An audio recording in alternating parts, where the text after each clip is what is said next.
resume? I'd like to start the post-lunch period with the same document that we concluded with, which is document 1426. Thank you.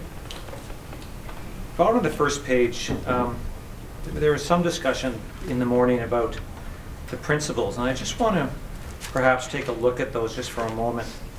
And it says in the first line, first bullet, the framework establishes the following overarching principles which will guide the development and implementation of fisheries arrangements inside and outside of the treaty. And I'd just like to go to a couple of these, if I may, and then I'll ask a question about them. The first sub-bullet says, the authority of the Minister of Fisheries and Oceans to manage fisheries and fish habitat is respected. And we've talked about that this morning. The second bullet, conservation is the first priority. And perhaps I'll choose one more, maybe the second bullet on the next page. Recognition that all resource users must be accommodated, a fishery for all. And I could go on and list all of them, but I'll just point out that there are some 8 principles there. My question is this: even though the document says the framework establishes the following overarching principles, are these principles new in the context of fisheries management?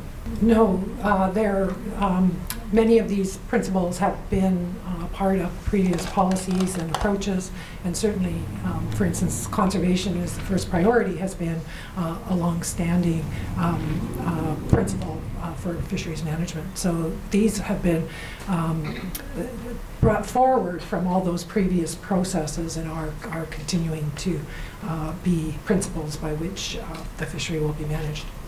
Switching topics, unfortunately at some point in the next hour I'm going to have to get into that mundane process of putting in certain documents into evidence, but I did want to follow up on some of the questions that were raised this morning. And the first one I want to talk about is the negotiation of AFS allocations. And perhaps as an illustration, we could go to the Policy and Practice Report number 18 and page 41 of that document. And essentially, as you'll see, this is a table. And it's a table entitled 2009 Fraser River Sockeye Communal License Allocations for FSC, BC Interior. I don't necessarily need to go into any particular group, but I'm interested in the right column, and it says Fraser Sockeye maximum retention amount in pieces. And taking the First Nation, the Carrier-Sicani Tribal Council, there's an allocation of 17,500 pieces of sockeye. In negotiating that amount, do the DFO I just want to clarify this. Do the DFO negotiators seek an understanding from the First Nation as to how those 17,500 pieces of sockeye will be distributed within the First Nations community? And that's maybe a question for Ms. McGivney. As to how, no, in terms of how those fish will be distributed to community members? Yeah. No, they do not. What is essentially DFO's interest in setting these maximum retention amount allocations? By having clear agreements, and I think there's a couple of things. One, by having an agreement and a level of allocation that's agreed to, the actual management of the fishery by the First Nation is agreed and can be is going to be meeting some of the needs for fish management. There will be some catch monitoring, and there's an agreed amount. The other key thing is that this also provides some stability and understanding for planning the fisheries more broadly. We know that the obligation for the FSC priority is at these particular levels. I'd like to go again to the same Policy and Practice Report to paragraph 133, and I apologize for not having the page number. And earlier this morning, Mr. McGowan asked a question about the excess salmon to spawning requirements initiative or policy. And I just want to ask this question. I think it was done in the context of, as perhaps the ESSR, as it's called, being an alternative approach to the management of, I guess, excess salmon, as opposed to the idea of an in-river commercial fishery. And I just want to ask this question, and I just want to bring attention to the policy and practice report. Was the purpose of the ESSR to be a general policy with respect to authorizing and managing the harvest of in-river commercial or FSC fisheries? Or perhaps you can just give us some context as to what the ESSR was about. The Access Salmon to Spawning Requirements Initiative was, it may have come into play at the same time as AFS, but it wasn't necessarily linked to it. It was, my understanding is that it's primarily been applied with regards to enhancement facilities. So when there are surpluses over what might be needed in the enhancement facility, the stocks returning to the enhancement facilities, then there's an opportunity to harvest those that are surplus to that facility's requirements. And I just want to take you to the last sentence, I think, of the page under paragraph 134. And it says, DFO does not intend for the ESSR to establish new ESSR fisheries to displace existing fisheries. And therefore, DFO will attempt to eliminate or minimize the availability of ESSRs through commercial, recreational, or FSC harvesting. Is that your understanding? Yes, and essentially what that means is that there's not an allocation. It's not part of the pre-planning. It's more a result of how the fish return and whether there's an opportunity at that time. So it's a very localized decision based on the information at that, in that location for that particular stock. Thank you. I'm going to switch over to asking questions of Ms. Stewart now. And I want to follow up on some of the discussions. I'm sure we'll have more discussions about this as we go along. And it's about the viability, the issue of the viability of in-river commercial fisheries. And I believe your evidence is that you weren't aware of any specific DFO studies with respect to the viability of the coastal commercial fishery. But would it be fair to say that, at least in some certain run years, there has been a general concern with the poor economic performance of the commercial salmon fishery generally? I think I actually said that I was aware that there are, Okay, from time to time, studies done of the viability of the coastal fisheries, and that there has been a lot of concern, particularly with respect to the salmon fleet, that rising costs of things like their fuel and those kinds of expenses vis-a-vis the catch returns, the catch and the returns are pressing fleets on that viability factor. And would it be fair to say that some of DFO's interest in exploring an in-river commercial fishery is somewhat related, at least in part, to the recent history of poor performance in the coastal fishery? That's a large part of it. There is the element of providing some economic opportunity for First Nations, but primarily the idea of having in-river fisheries is to provide for a more sustainable way of fishing by allowing for movement of the catch effort into the inland and avoiding weak stocks. Right now, coastal fisheries are often influenced by the fact that there are weak stocks that need to be avoided. And so fishing cannot happen until those weak stocks have moved through, and that affects the viability of the commercial salmon industry. With a move to a defined share kind of approach,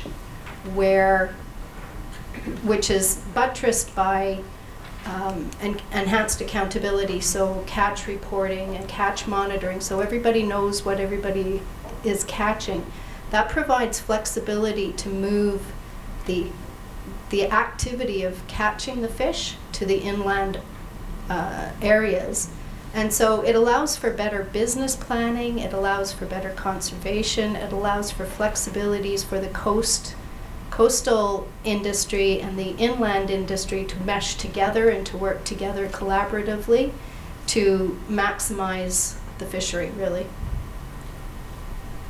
So implicit in that, I suppose in certain years you would anticipate that perhaps the coastal marine fisheries will be for a variety of factors will be, and perhaps, for example, run availability.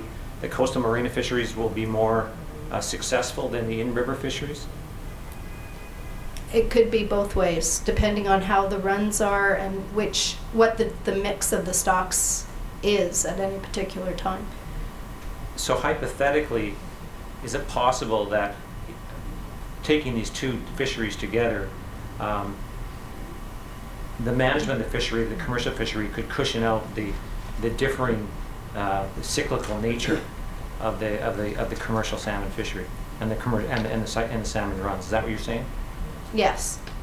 One other thing I just wanted to clarify. Well, and the last thing is it fair to say that implicit within this interest in moving to an in-river commercial fishery, that it's very much tied up with this interest in moving toward a share-based management system and the implementation of the wild salmon policy? Absolutely. Because this is a completely different way of managing salmon fisheries that we're investigating, there's some upfront work that needs to go into identifying how it would happen. The traditional commercial fishery on the coast involves large vessels fishing with certain gear types that aren't going to be applicable in inland areas. So there needs to be some exploratory work on how that can actually happen, what kind of technology you need to use, some of the timings, lots of detail needs to be worked out about landing sites and those sorts of things, and how you deal with the fish once they're landed. So there's an awful lot of exploratory work that needs to happen, and that's happening now, in how one could use that kind of methodology in support of a move to a defined share type mechanism for managing salmon coast-wide.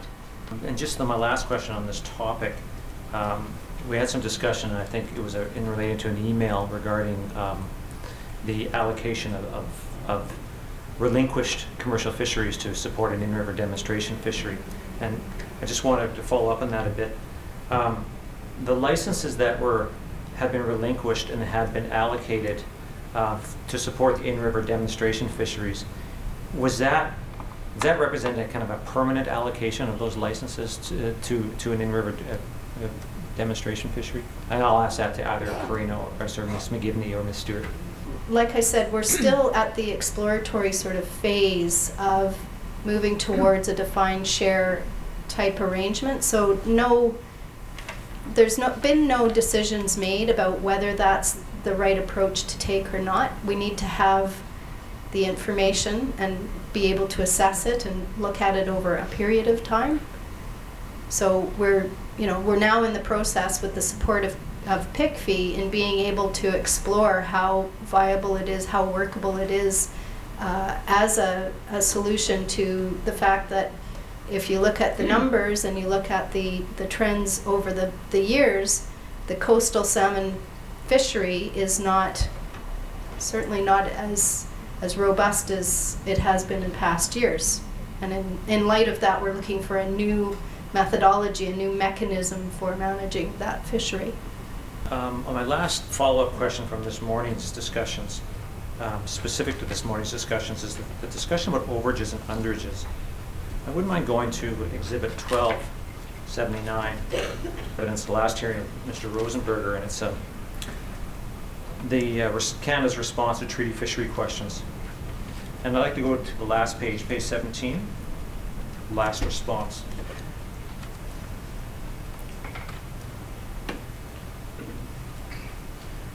And here, in response, the question that was asked by Commission Counsel to Canada was this: will treaties continue to allow overages and underage? If yes, what will prevent or provide disincentive for multiple overages from taking place in years of low abundance? And this is, and I won't read the whole thing, but perhaps I'll just read the first couple of lines and ask you, Ms. McGivney, to comment. It says, no, the preferred approach to managing FSC fisheries is to establish management plans and contingencies that promote effective delivery and harvesting of allocations in a manner consistent with the treaty obligation. overage and underage provisions, while theoretically attractive, do not necessarily serve their intended purpose in a consistent manner across the highly variable and often unpredictable abundance levels the salmon typically exhibit. Is this your understanding of DFO's current approach and preference with respect to negotiating overages and underages? Yes, it is. Thanks.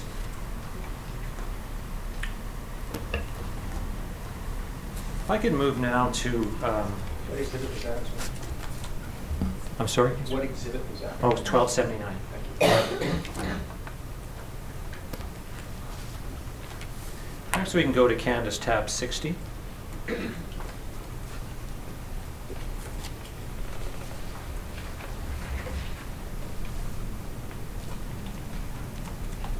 I'm sorry, I got this out of order. Perhaps we should go back to the policy and practice report, paragraph 115.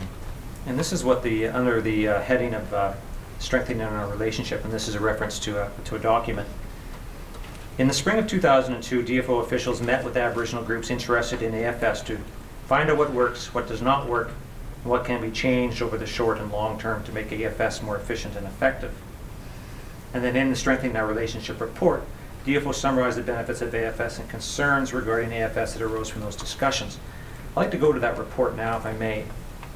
And that's the one I just indicated, Candace tab 60. First of all, Ms. McGivney or Ms. Stewart, for that matter, were either of you involved in these discussions that took place, it looks like in 2002? And perhaps we go to the first line under overview.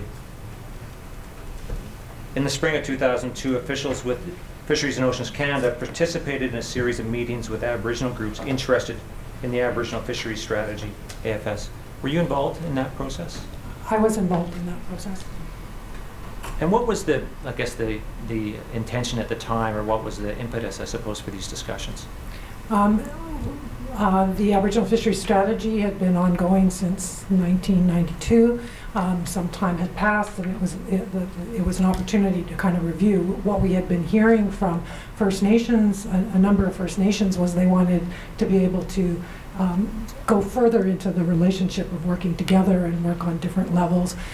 We reviewed sort of broad elements of the program, and this review and the discussions around it then led to the beginning of the ARAM program and submission for that.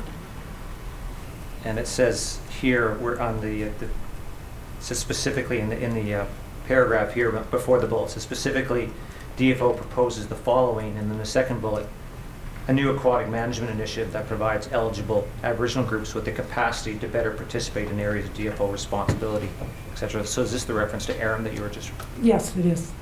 Can I have that marked as an exhibit, please? Exhibit number 1431.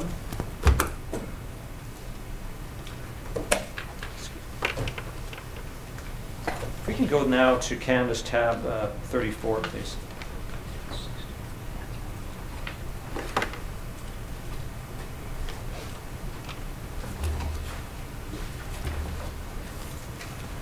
In the last, in the hearings before Mr. Huber and Mr. Rosenberger, there were a number of documents relating to some DFO work with respect to the policy and practice around the management of the AFS fishery. And I just wanted to flesh out the record on this for some context. And so I just want to bring up this document. Is this a document that you recognize, Ms. McGivney? Yes, it is. And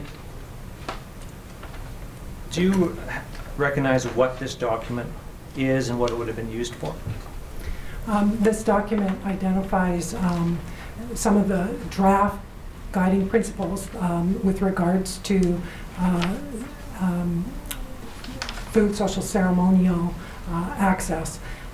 This was brought out in fall dialogue sessions, and I believe it was brought out in 2 different years. I think there was one in 2005 as well as a follow-up session in 2006.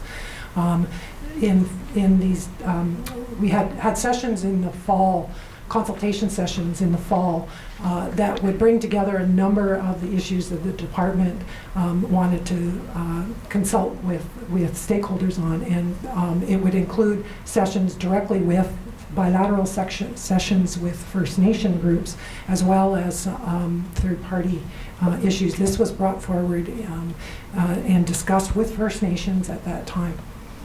We heard about this, I think, earlier this morning, but in terms of the April 2005 DFO action plan for reform of Pacific fisheries, is that a reference to the Pacific Fisheries Reform Initiative?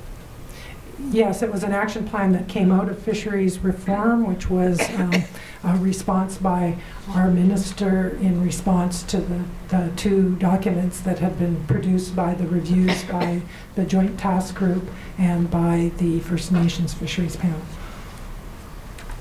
And so this slide suggests that, or states that DFO at that time in that action plan made commitments, and specifically number 2, DFO will work with First Nations to develop a mutually agreeable framework for negotiating appropriate levels of fisheries resources for FSC purposes. So is this document part of that process? Yes, it was. And perhaps we can go to the next page. And the first bullet, agreed upon general guiding principles will be the basis for a mutually agreeable framework for negotiating FSC access. Is that what's discussed, these guiding principles? Is that the context in which, is that the general guiding principles that are discussed in this bullet? Yes. And maybe we just go to page 5.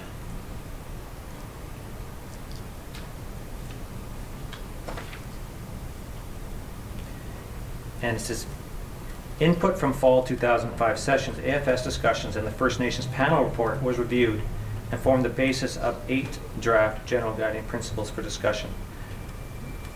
Then DFO is seeking input on these draft principles as a basis for a mutually acceptable framework for negotiating FSC access. Did that consult or that engagement process take place? Yes, it did. The 8 guiding principles, and maybe perhaps we can go further into the document to page 6. I'll just give an example of these.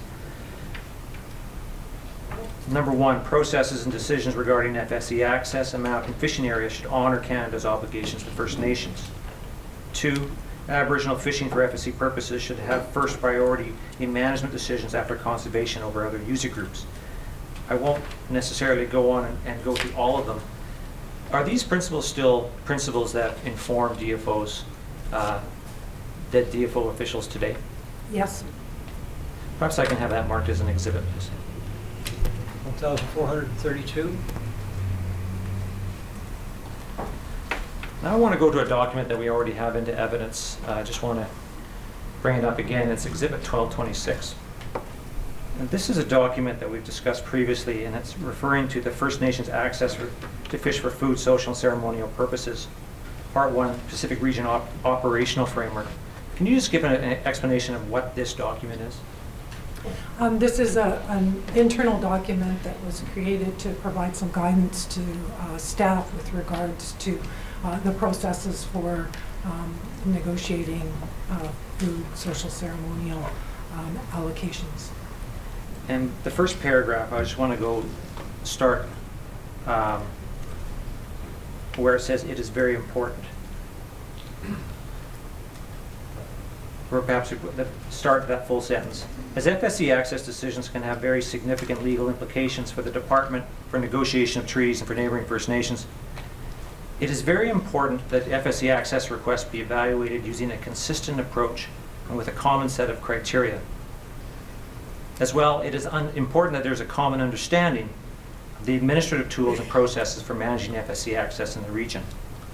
And then, maybe just jumping down, this operational FSC access framework describes the following 3 components. And I'll go through them quickly. Administrative tools for managing FSC fisheries, roles and responsibilities, and approval processes. Is that essentially what this document does? It sets out those 3 components? Yes, it does. And is this a document that DFO officials are using now? Yes, they are. One of the things you'll see in these documents, I just want to ask this now, they often all say draft. Some of them you'll see have a watermark draft. Why is that? And does that necessarily mean, notwithstanding that, are these documents that are still being actively used within DFO? They are being used. They're documented as draft because they had been initially approved to look at it on an interim basis and had not gone through a broader formal approval process through national processes. Thank you. I just want to, I think, move on and put a few more documents in this area in. Perhaps, although it'd be useful to go to another document that's already in evidence. This is Exhibit 1225.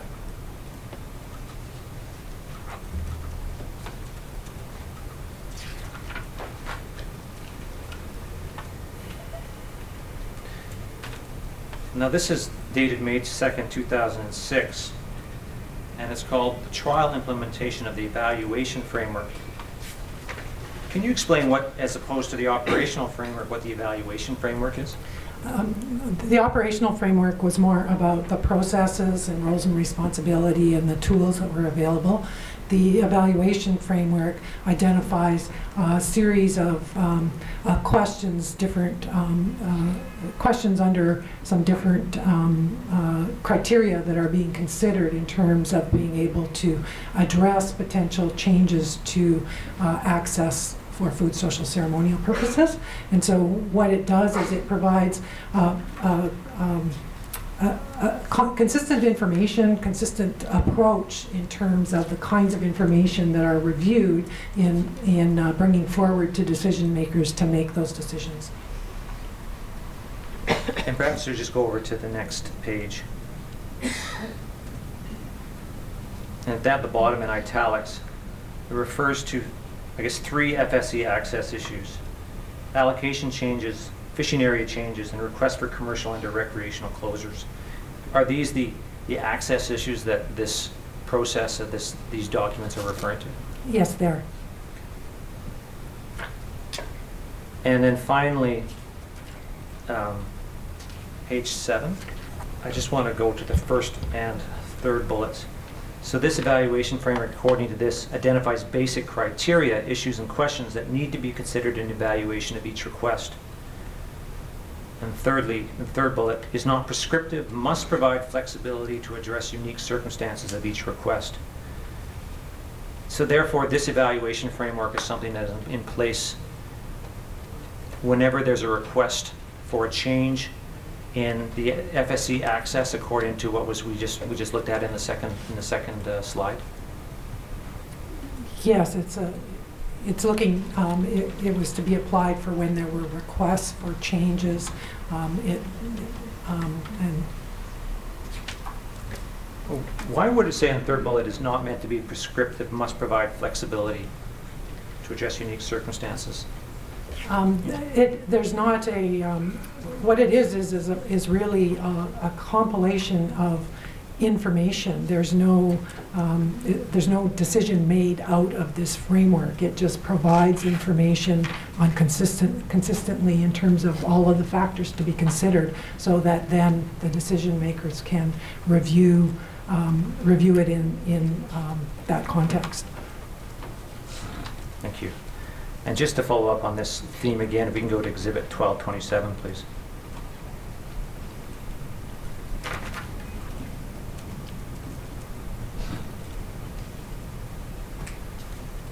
And go to page 2. Is this the access and evaluation and decision framework that was referred to in the deck? Yes.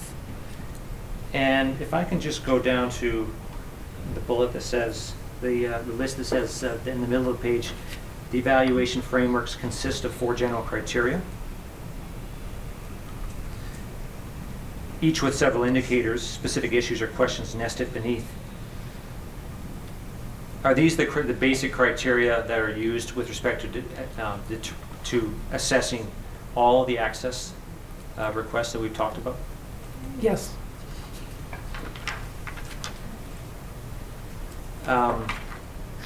Perhaps we can go to a new document, Canada, tab 35, please.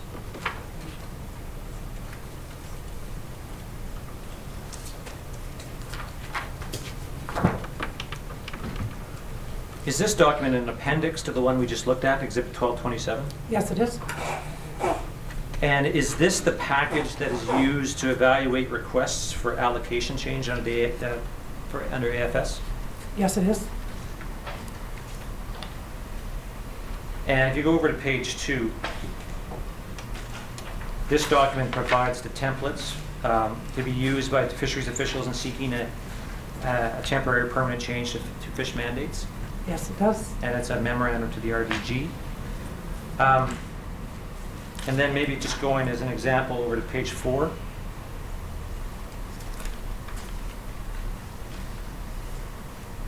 Is this the chart or the framework that's used by fisheries officials to assess the criteria, with the criteria to assess the allocation, request for allocation change? Yes, it is. Perhaps I can have this one marked as an exhibit. Exhibit number 1433. If I can go now to Canada's tab 36, please.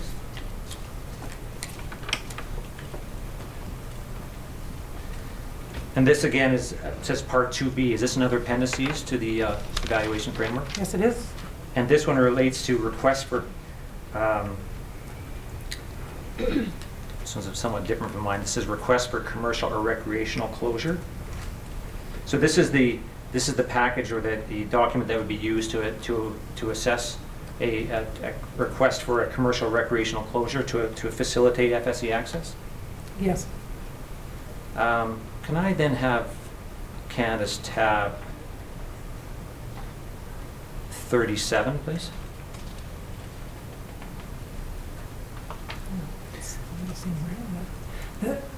It seems to me, Yeah. I think the Part B, my understanding was B would have been more about the fishing area. And There seems to be Mr. Commissioner, seems to be a bit of a mix-up because the document that I have as Part 2B relates to a very similar document, but it relates to a request for change to fishing area, which is the one I wanted to go to. But clearly, there's been a mix-up in the documents, and I'll need to work with that with Mr. Lunn at the break. Perhaps we can move on then. Perhaps if I could at least for this Part 2C, if I could have that marked as an exhibit. Exhibit number 1434. I'd like to go now to Canada's tab 44, please.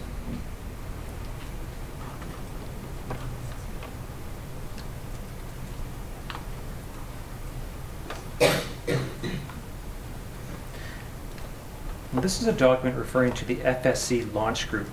It says DFO policies and practice. Can you please just explain what this document is and roughly, this doesn't seem to be dated, when this would have been produced? I can't recall the dates. Sorry, it just seems like time flies all the time. But we had been working with the Fisheries Council, so the reference to FS, could I go up to the top? What's the wording at the beginning? You go to the top, John. Can you go to the top there? Please. The FSC launch group was an agreement with the Fisheries Council representatives and DFO to work together on a group to talk about food, social, ceremonial access and issues.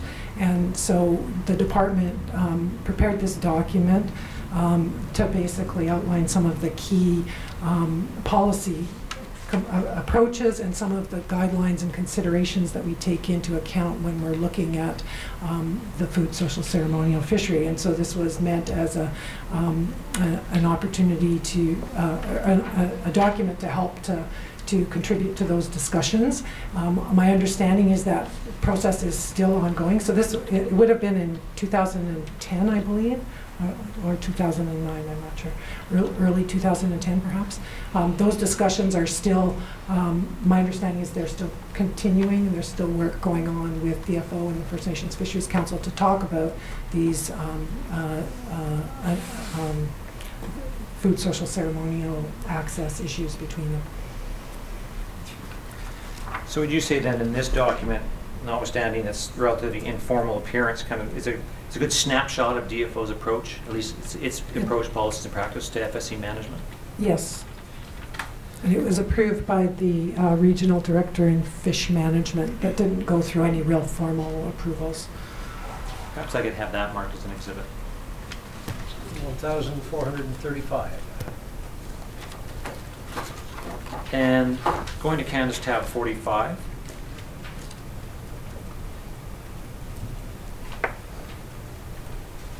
this is a slightly different, the very top talks about the FSC Priority Launch Crew. Can you explain what that is? It's the same group that I was referring to, which was basically initiating that discussions around what we could work together on and creating and actually now I'm recalling, we were also going to create a joint work plan of how to proceed on working together to discuss and come to some understandings about food social ceremonial access. So this document was actually identifying what policies DFO currently has that refers to the priorities of food social ceremonial fishing. You can see that it's included within our management for Aboriginal fishing, but it's also included within the allocation policy, and it's also included within the wild salmon policy. And then down below there was some specific references to different ways that DFO recognizes and implements that priority, the types of tools that they might use. Thank you. Perhaps can I have that marked as an exhibit, please? 1,436.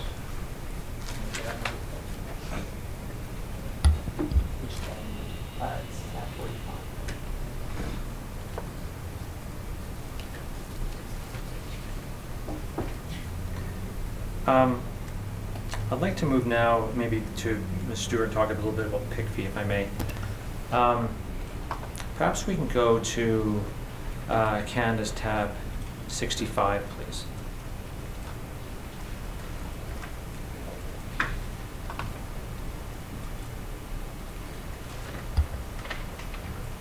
Ms. Stewart, this appears to be a DFO deck about PICFI referring to 5-year plans for the PICFI Steering Committee, December 12, 2008.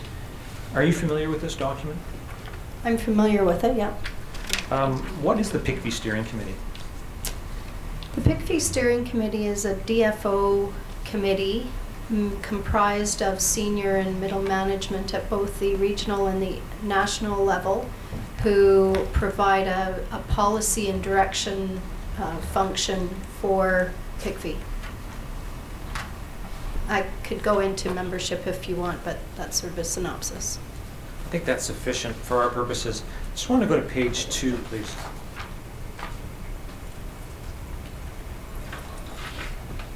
And refers to the 4 elements. Are these the 4 elements of what we call 4 components, 4 elements of PICFI?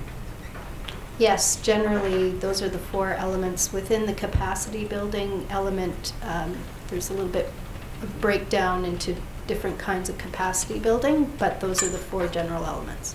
I would like just to explore a bit what's covered by each one of these headings. Perhaps to do that, I can go to a slide for each. And if I could go to page 7, please.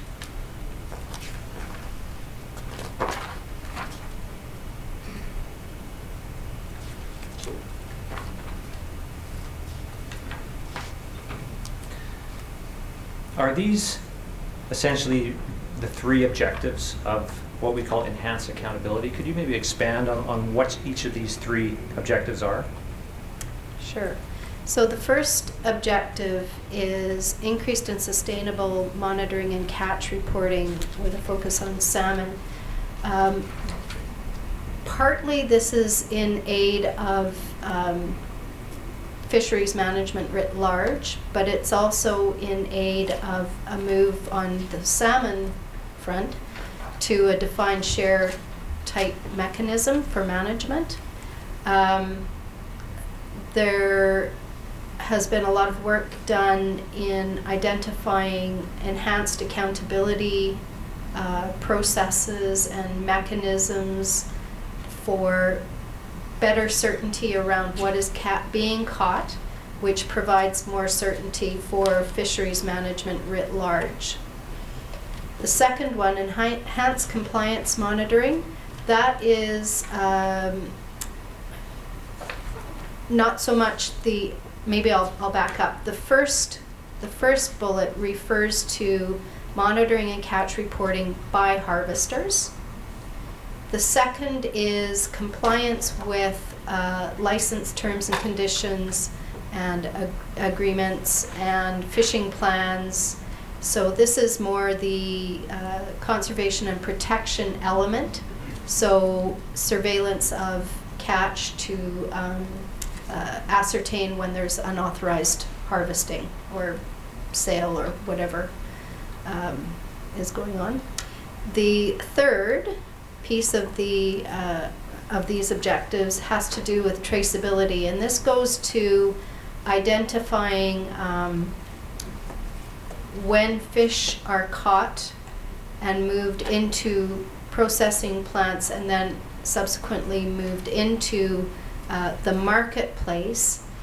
This element refers to mechanisms for tracing that fish, and it's largely in aid, and a lot of the focus has been in recent times on certification requirements. Some of the markets to which the BC fish harvesters sell are now looking for this kind of a traceability and eco-certification kind of mechanism, and it has greatly impacted on the BC fishing industry and its ability to play in those markets.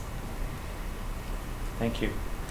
Perhaps just on this deck, before I mark it as an exhibit, I'd like to jump ahead to page 24.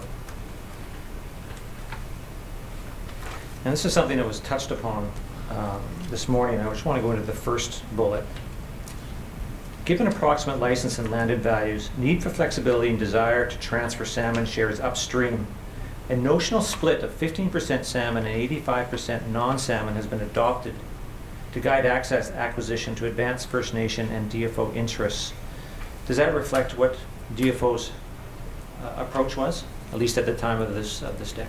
Yes, and that's referring to the percentage of the resources available for access acquisition.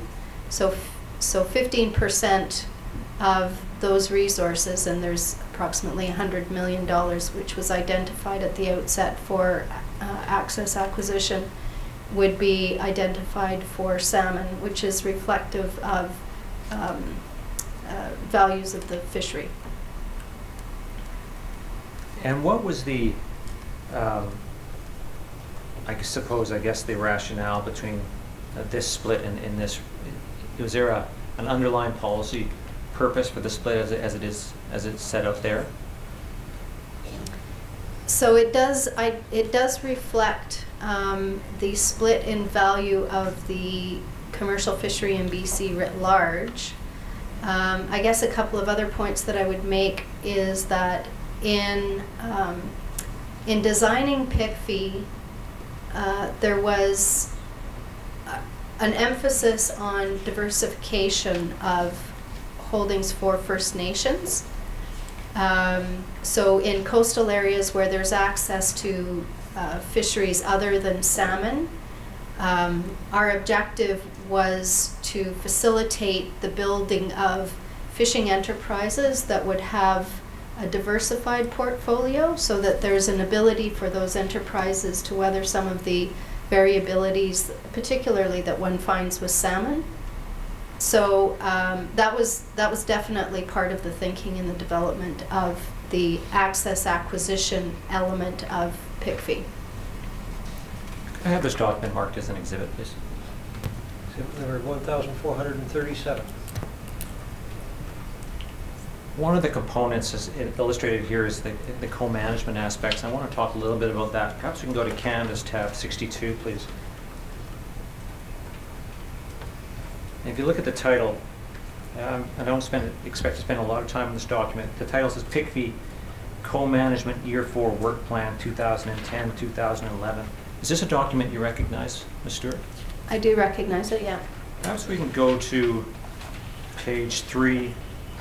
And I just want to go to the table number 1 at the bottom. And this is PICFI co-management funding in thousands of dollars from 2007 up to 2011, 2012. Does this represent money flowing through PICFI for the co-management component?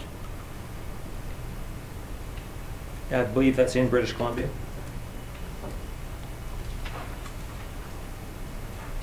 That would be the amount identified for the co-management element by year. Thank you. Maybe go to the next page for table 2.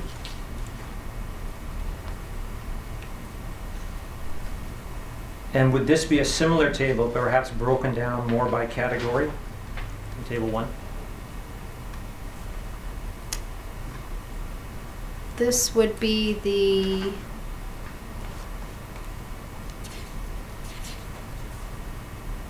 yes, the breakdown by year for the various types of work.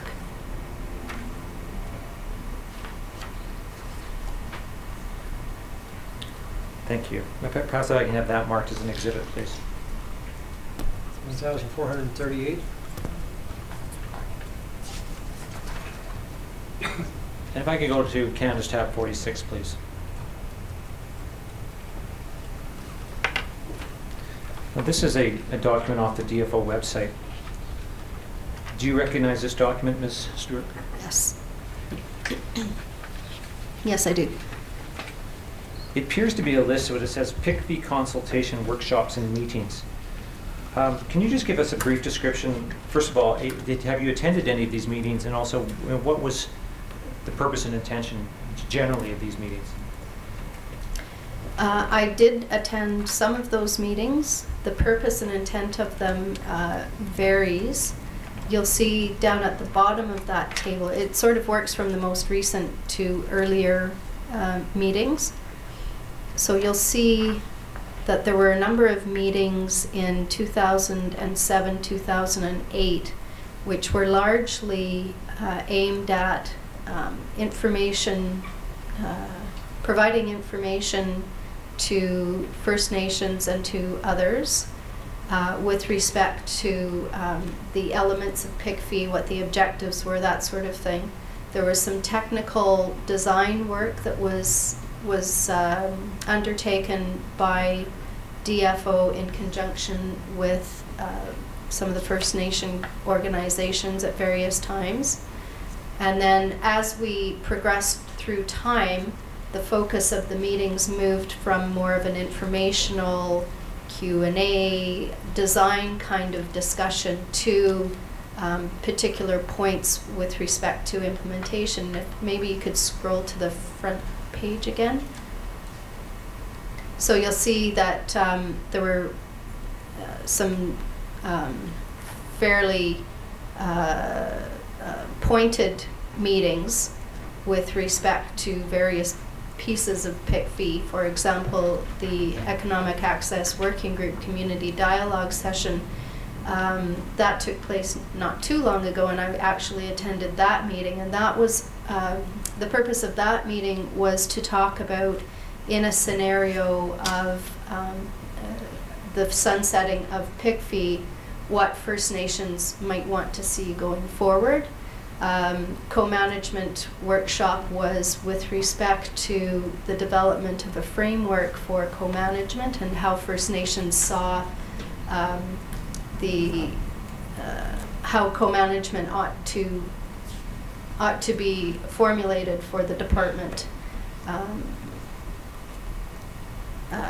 vis-a-vis DFO and stakeholders. So there were a number of different kinds of objectives coming out of those meetings, but if I could summarize, I would say it went from the more information and general into the more specific and pointed topics. Can I have that marked as an exhibit? 1,439. And then maybe going to Canvas tab 43.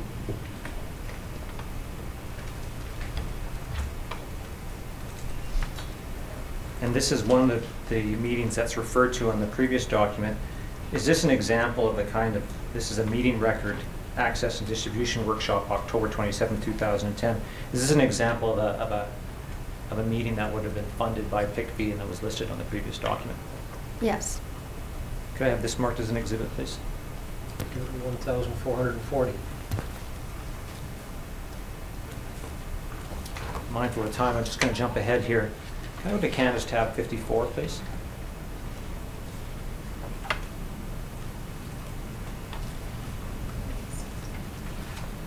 Now, as I understand, this is a document that is from the DFO website. Do you recognize this, Mr.? Yes. And it's PICV and ATP relinquishments. And I understand it's substantially similar to Table 7 and 8 in the Policy and Practice Report. Is this the most recent description that you have of the license relinquishments under PICV and ATP in these recent years? This is the most recent enunciation of it, yeah. Perhaps I could have that marked as an exhibit. 1,441. Now, if we can go to Canvas tab 8.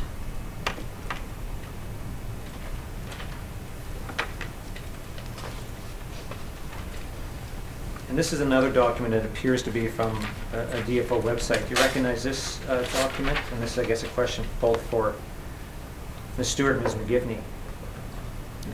I recognize it. And it appears to be statistics on commercial fishing license eligibilities and quota acquired by DFO Pacific Region via voluntary relinquishment. And if you look at sub A, it says number of commercial fishing license eligibilities acquired, salmon only.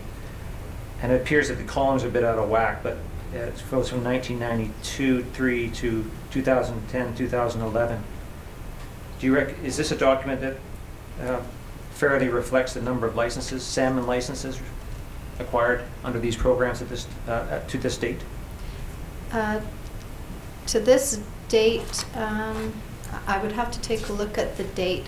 There are relinquishment rounds that happen on a periodic basis, so I just can't remember what the date of this document was and where it sits vis-a-vis relinquishment rounds. Appears to be the end of fiscal year 2011. So we're currently, it may not be quite accurate. There was a relinquishment round that was being finalized right at the very end of last fiscal year. So it may be out a little bit. And we're currently in another relinquishment round. And over to the next page, if I may, refers to dollar expenditures on license eligibility, salmon only. Again, is this something that you recognize and can confirm?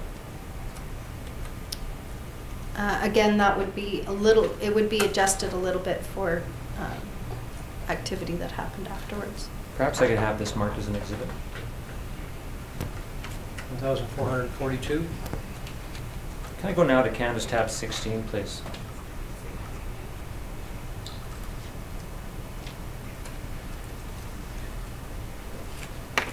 And I just want to introduce this document, and I wanted to ask some questions about the Integrated Aboriginal Contribution Management Framework. And I guess this is from Ms. Stewart again. Can you just give us a brief description about what this framework is and what's it intended to do? So the Integrated Aboriginal Contribution Management Framework is a framework for the management of contributions. By the terms of grants and contributions funding are that there has to be particular accountabilities for the use of public monies, etc. And so what we have here is a framework that applies to all of the programming for Aboriginal fisheries that DFO has. It has a number of different elements to it. One of which is a common template agreement that's used for contribution agreements with First Nations, regardless of under which program that agreement is entered into. So it's got consistent provisions, and in particular I'd mention that it has consistency with respect to two schedules. One of which is the projects that are being undertaken by the First Nations or the Aboriginal group, and the reporting. So there's some consistency there. One of the things that we've heard over the years from First Nations and Aboriginal organizations is that there has been inconsistency from program to program with respect to what they were expected to report on, how they were expected to report, at what level of detail, etc. So as part of the framework, we have tried very hard to bring some commonality to that and bring some streamlining so that it's just easier and simpler for all parties, both First Nations administrations and for the department to sort of be talking with one voice and talking is the same language.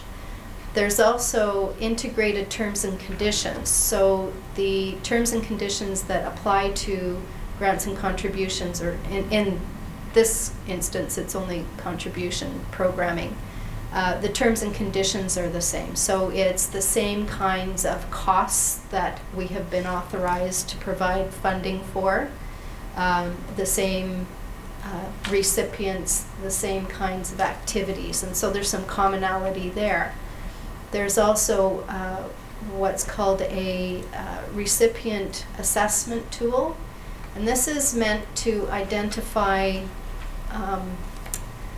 the level of governance and administrative capacity within an Aboriginal organization or First Nation to manage the contribution.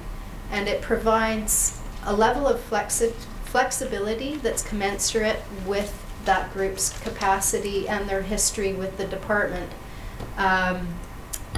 to have more variability on how, and a freer hand on how they can use that money. So it's sort of a, as First Nations move along the continuum of greater and greater ability to manage financial matters, the capacity within their governance structures to do that, we can provide more and more flexibility on how much money can be moved from one project to the next, et cetera, et cetera. Thank you. And this deck is essentially a kind of summary of the framework? Yes. Okay. Can I have that marked as an exhibit, please? And just quickly on the same theme, Canvas tab 50.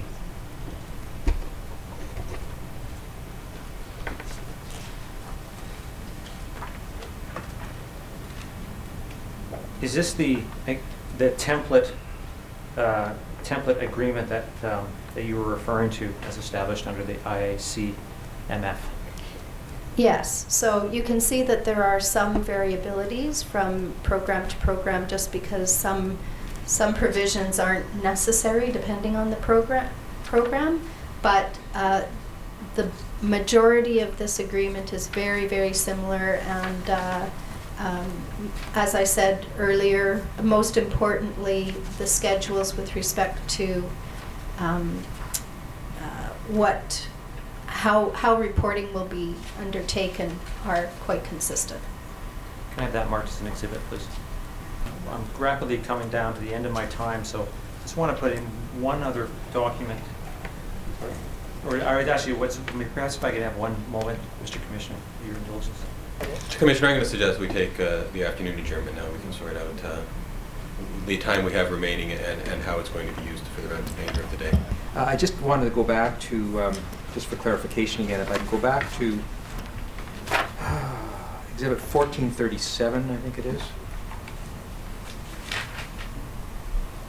And page 24 of that particular exhibit.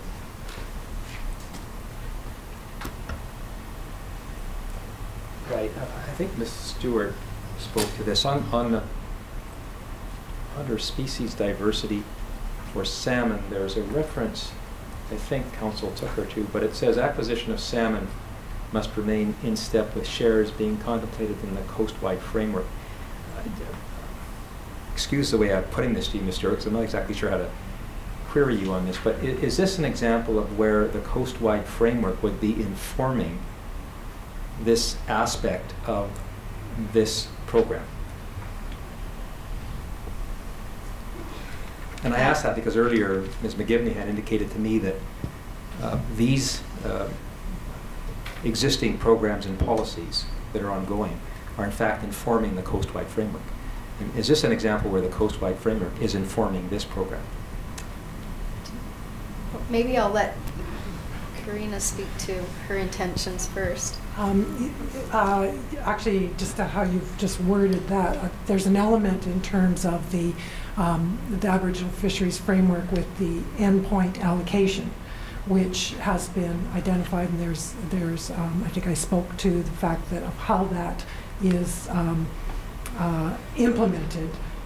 There's a lot of factors to consider, but in the interim, before we move forward with more detail, it is being used to inform access, increased access issues now. So it's being considered in that light.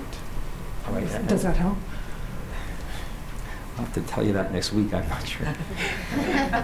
What I'm trying to understand is, how does one know what is being contemplated within the coastwide framework? What document tells this room what is being contemplated within the coastwide framework? I think the Aboriginal Fisheries Framework identifies the allocation strategy with a broad, with the overall target of XX for salmon. Oh, And that's, so it has to be in line with that overall objective. So that's what this is referring to. Ah, Yes. thank you. Oh, and just one other, again, I'm Jim. Just one other question I have while you're at it. If there is a hierarchy of importance within the DFO structure, where does a framework fit as opposed to a policy or a program? So I think, and maybe Karina might want to weigh in as well, but I think when we use the terminology of framework, we're talking about sort of an overarching approach as opposed to the detail and the application. Is that fair to say? Yes, I think so. I think the framework would include elements of that, but the implementation, policies would guide the implementation. Policies would be, a framework is more process and roles and responsibilities, and policies would, they almost combine together, because the policies would probably include a number of principles and elements. So there is a bit of melding there. Yeah, but a framework is sort of the 30,000 foot approach, whereas the policies are going to drill down a little bit more. So objectives, key principles, that sort of thing would be enunciated in a framework more than the actual application in a particular situation or on the ground implementation, which would be housed in a policy. Thank you. Take the break, thank you. Hearing will now recess for 10 minutes.